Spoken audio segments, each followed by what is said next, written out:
Sa itsura pa lang nito, walang pambayad yan. Sandali lang po. Meron po akong pambayad, tsaka kakain lang naman po ako dito. Hindi naman po ako papasok dito nang wala akong pambayad eh. Tsaka isa pa, bakit niyo po pinapagalitan yung waiter? Wala naman po siyang kasalanan eh. Inaasikaso lang po niya ako. Tsaka isa pa, kinakailangan po na kumain ako kasi kanina pa po ako nagugutom. Tsaka open naman sa lahat ng restaurant ninyo eh. Tsaka bakit namimili kayo ng mga customer? Eh di ba, pwede niyo naman asikasuhin kahit mahirap o tsaka mayaman. Business is business. Kung mahirap ka at wala kang pambayad, wala kang lugar sa restaurant na to. Ma'am, teka lang po ah. Kung sakali naman po wala pang bayad sir eh. Pwede ko naman po ikaltas sa sahod ko yung kakainin niya eh. Meron po akong pambayad, huwag po kayong mag-alala. Sino, ma'am? Good Samaritan, ikaw yung magbabayad. Ang bait mo naman, Jeboy. Yung trabaho mo nga, di mo maayos-ayos. Tapos, Ma'am, hayaan mo na. Sisiguraduhin niya lang yan na makakabayad itong dukahan na to. Kung hindi, alam mo na ma'am, pwede mo yung tanggalin sa trabaho. oo naman. Hindi ako magdadalawang isip na tanggalin itong isang pumag na to. Pero sige, since nagdesisyon itong si Jeboy, nakakaltasin sa sahod niya, bigyan mo ng lugaw yan. Pero, malaki pa rin yung babayaran mo. Excuse me po, hindi po lugaw yung kakainin ko dito. Aba, hindi ka na nga magbabayad. Tapos magdedemand ka pa na hindi lugaw yung kakainin mo. Eh, Mahiyahiya ka naman, Toy. Klaseng restaurant to. Tara na ma'am. Kasi customer to. Wala namang pambayad, nagmamarunong pa. Tara na ma'am. Ay nako, Francis. Nababadtrip na naman ako. Bakit ma'am?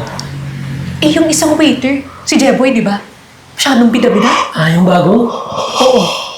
Naku ma'am, alam ko na yung mga estilong ganun eh.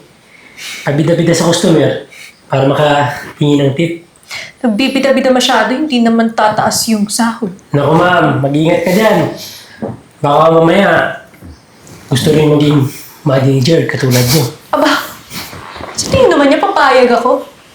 Tawagin mo nga yung Jeboy na yun para bigyan ko ng ultimatum. Punta na lang natin kayo ma'am. Yun o. Tara.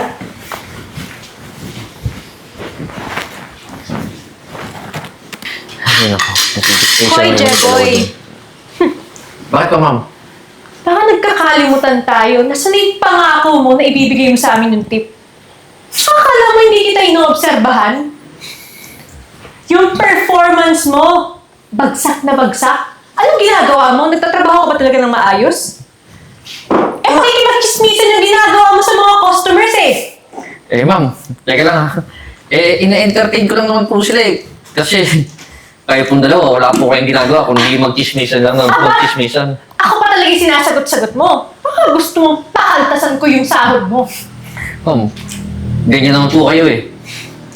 Eh, tingin mo ba? Magre-react ako ng ganito kung maayos naman yung trabaho mo. Eh ma'am, puro mali ko lang naman po yung nakikita mo eh. Bakit di po nakikita yung mali yung dalawa? Exactly! Sumasagot po. Ano nga eh. Puro mali nga lang yung nakikita ko kasi mali talaga yung ginagawa mo. Wala ka naman ginawang tama eh. Di ko nga alam kung bakit na-hire ka dito sa restaurant na to. Eh ma'am, mali ko ba yung mag-entertain ng mga customer? Maling-mali. Yung pakikipag-entertain mo, ay pakikipag-chismisan. Oras ng trabaho sa halip na maglinis ka, sa halip na... Ay, na nga ma'am eh. Di ba manager ka po? Eh, imbis na magtrabaho ka po, eh nakipag-chismisan ka lang din po doon. Imbis na tulungan po ko niya ni Francis. Aba talaga sumasagot ka pa. Baka gusto mong ireklamo kita sa head para matanggalan ka ng trabaho dito. Ako pa talaga binabangga mo, ha? Ako ma'am, yung mga tulad ng pabida-bida, tanggalin nyo na. Baka mamaya. Naku ma'am, pati kayo mamaya, baka mawalan ng pwesto dahil sa kanya. Sa tingin mo noon, Francis, papayag ako? Siyempre hindi, no? Di hamak na walang alam tong waiter na to. Alam mo, kung ako sa'yo, ayusin mo yung trabaho mo. Tsaka isa pa, yung pangako mong tip nasa na? Ano? Ma'am, wala pa naman po nagbibigay ng tip eh. Tsaka Wala kung pa may naman. magbigay man po, para po sa akin yun. Kasi ako po yung nag-asikaso sa kanila. Wala pang nagbibigay o binubulsa mo lang. Alam mo, kapal talaga ng pagmumukha mo eh, no?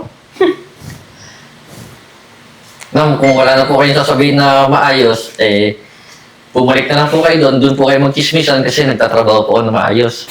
Ang dami mo pang sinasabi, Jeboy. Kapag alala, malapit ka nang matanggal dito. Kaya kung ako sa'yo, ayusin mo na yung trabaho mo. Baka sakaling magbago pa yung isip ko. Tsaka yung pangako mong tip ha, laki-lakihan mo. Ma'am, paulit-ulit na po tayo sa tip. Sige na po, bumalik na po kayo doon. Dedikit lang po ako. Karapatan ko to akong manager dito. Wala akong karapatan Ma'am. magsalita. Wala akong karapatan sumagot. Naiintindihan mo? Ma'am, tara na. Tara na, Francis. Natuloy ng manager. Wala namang ginagawa. Yung isang project na yun, sip-sip naman. Bulol naman yun. Ay, nako. Magandang araw po. Meron pa po bang bakanting... Meron sir, saktong-sakto. Dito, maupo ka. Salamat ha. Sir, wait lang po kukunin ko lang po yung menu. Sige.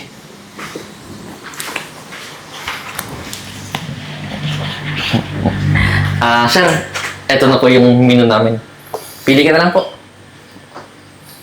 Okay. Isang ano na lang, isang milkshake na lang sa akin. Sige. Tsaka isang rice with chicken.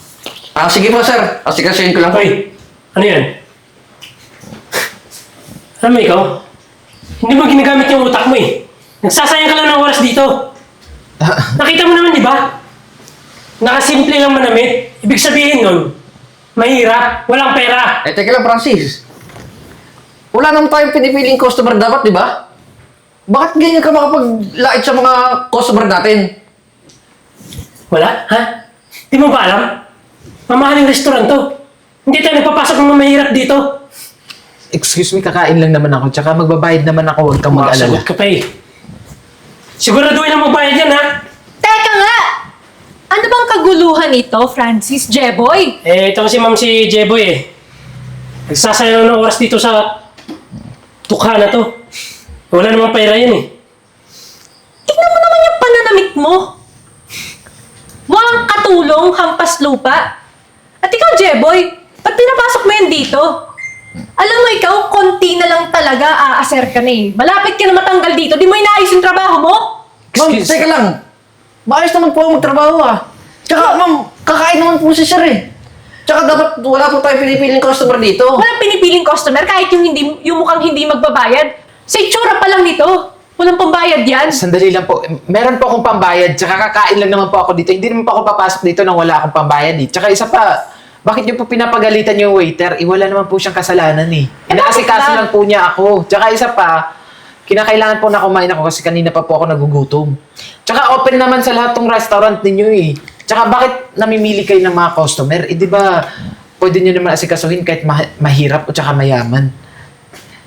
Business is business. Kung mahirap ka at wala kang pambayad, wala kang lugar sa restaurant na to. Ma'am, teka lang po Kung sakali naman po wala pang bayad si sir eh. Pwede ko naman po ikaltas sa sahod ko yung kakainin niya eh. Meron po akong pambayad. Huwag po kayong mag-alala. Sino ma'am? Good Samaritan, ikaw yung magbabayad. Ang bait mo naman, Jeboy. Yung trabaho mo nga, di mo maayos-ayos. Ma'am, Tapos, hayaan mo na. Sisiguraduhin niya lang yan na makakabayad tong dukahan na to. Kung hindi, alam mo na ma'am, pwede mo yung tanggalin sa trabaho. oo naman. Hindi ako magdadalawang isip na tanggalin itong isang pumag na to. Pero sige, since nagdesisyon itong si Jeboy, nakakaltasin sa sahod niya, bigyan mo ng lugaw yan. Pero, malaki pa rin yung babayaran mo.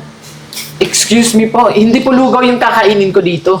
Aba, hindi ka na nga magbabayad. Tapos magdedemand ka pa na hindi lugaw yung kakainin mo. Eh, Mahiya-hiya ka naman, Toy.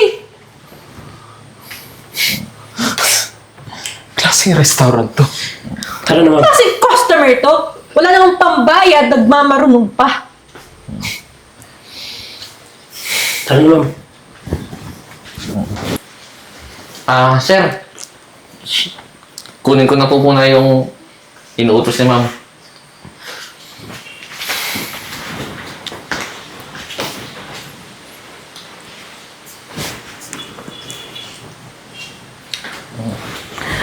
Sir, eto na po. Sir, pasensya na po pala Lugaw. Siya, sige na. Ayos lang yun. Tsaka, Ganun na ba talaga yung ugali ng dalawang empleyado dito? Lalong-lalo na yung manager, pati yung waiter nyo. Opo, sir. Tsaka, pag mahirap po talaga yung napasok dito, di po nila ina-entertain. Tsaka, lahat po ng binibigay sa akin tip, kinukuha po. Tsaka, isa pa nga po, sir. Pati yung pera sa kaha, kinukuha po nila. Alam mo, hindi mo dapat hinahayaan na ganyan yung mga trabaho mo. Sir, wala naman po akong magawa kasi baka po tanggalin ako. Kailangan ko po itong trabaho to Siya, sige. Tawagin na lang kita mamaya pag tapos na ako kumain, ha? Sige po, sir.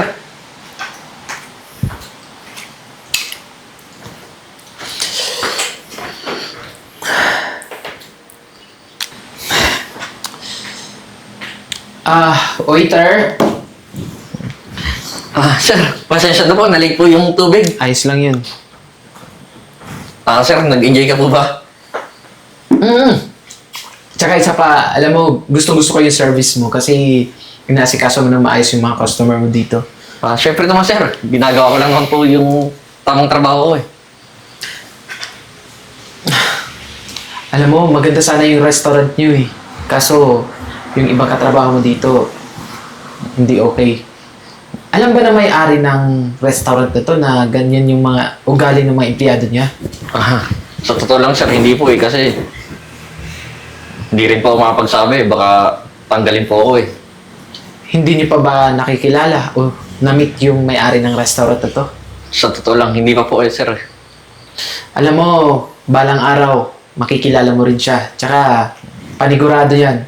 Proud na proud sa'yo yung boss mo dito. Sana nga po, sir. Sandali.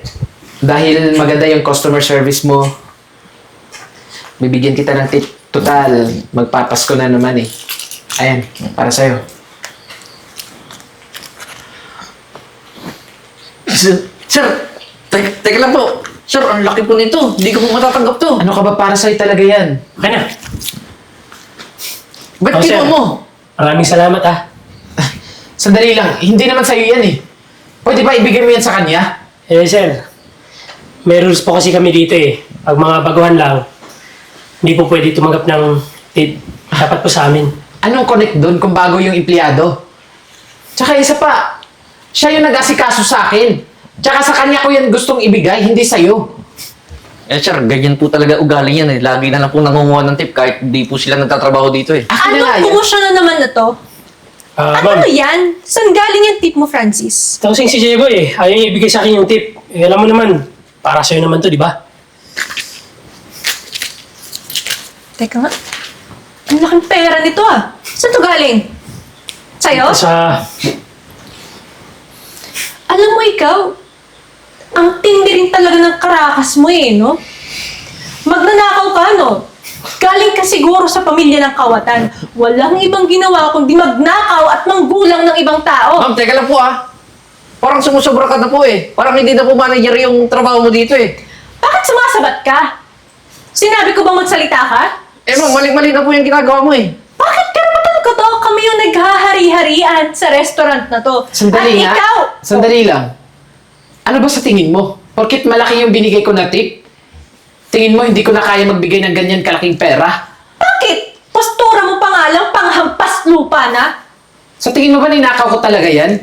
Sa tingin mo hindi ako marunong maghanap ng pera? Sinong tanga maniniwala na sarili mo tong pera? Hinanap mo nga di ba? Kaya nga ninakaw mo. Logic ba?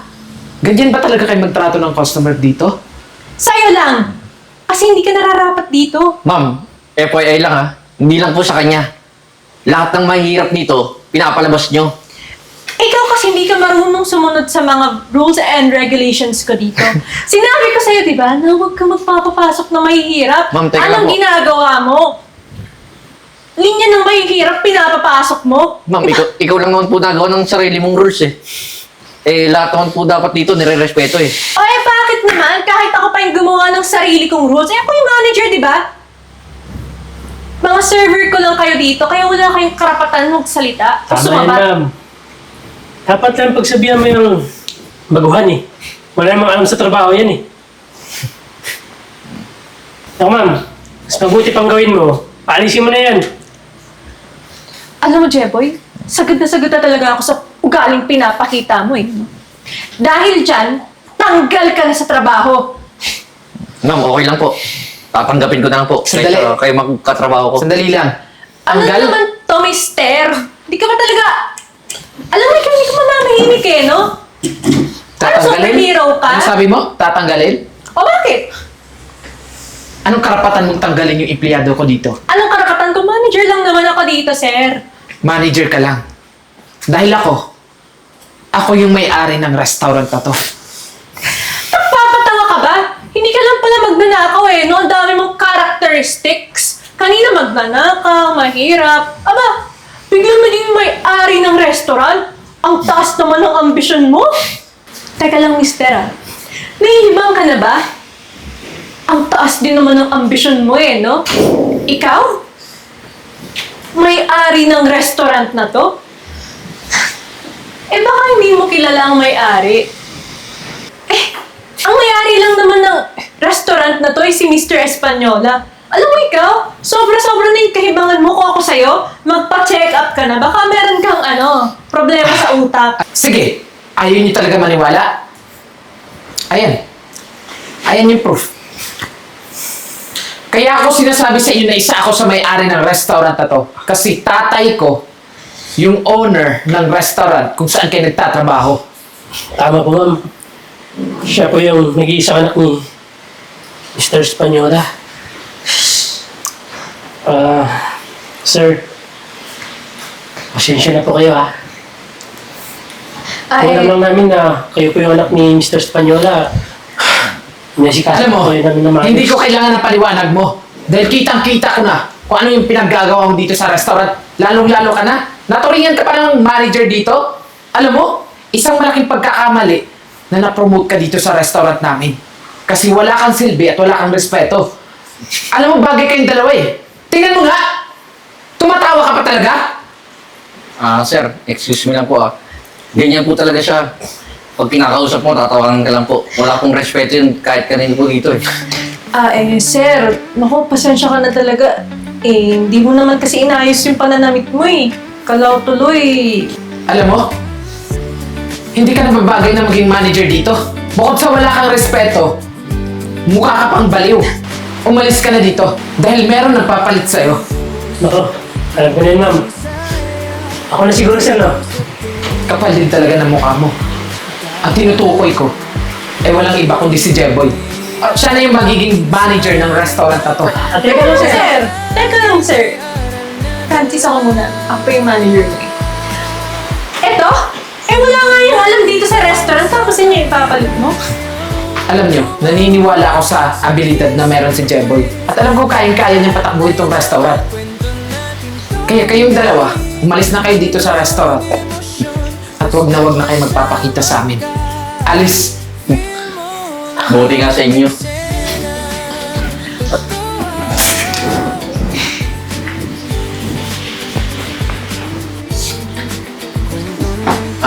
Sir, totoo po ba yung narinig ko kanina na ako na may bagong manager dito? Oo, Jeboy. Tsaka isa pa, deserve mo naman lahat ng mga achievement na meron ka eh. Lalong-lalo na itong promotion mo. Kasi naniniwala ako sa kakayanan mo. Sana pag-usahin mo pa yung trabaho dito. Manage mo na maayos tong restaurant na to. Nang sa gayon dudumugin pa tayong mga customer at pipilahan pa tayo dito. Opo, sir. Tsaka, hindi ka po mapapaya sa trabaho ko dito. Tsaka, sir, tingin ko, babalik na po ulit yung mga customer kasi natanggal na po yung dalawang yun eh. Mabuti naman kung ganun. Sige na. Congratulations ulit sa'yo. Sige po, sir. Thank you po Asikasuhin ko lang po yung iba pang mga customer.